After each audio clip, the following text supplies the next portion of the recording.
طبيبي قريب هل سقامي تسمع. mbokk yi siifur 5M TV Sénégal dal leen ak jàmm ci xibaar inna lillahi wa inna ilayhi rajiun la ñuy dooree li nga xam ne rek moo di xibaar bi tiis ak naqara dal ci kaw ki nga xam ne rek moo di waykat bu siiw bi di Wally Seck mu di rek génn àdduna ki nga xam ne rek moo di Kiné Diouf di yaay ca ka nga xam ne moo di Wally Seck mi nga xam ne ñëpp ràññee nañ ko lool ci réew mi di Sénégal moom nag tiis ak naqar daan nay dal ca kawam mu nekk itam mbir moo xam ne daan nay métti lool xëy dal ci kaw ki nga xam ne rek moo di Wally Seck ak famille yi nga xam ne rek ñoo di Wally Seck mu di rek génn àdduna yaayam bi nga xam ne rek moo di Kiné Diouf ñu koy ñaanal yàlla borom bi subhanahu wa taala mu jéggal koy bàkkaaram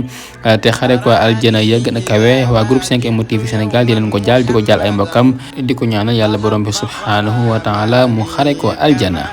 أتوقع محمد خير العالمين.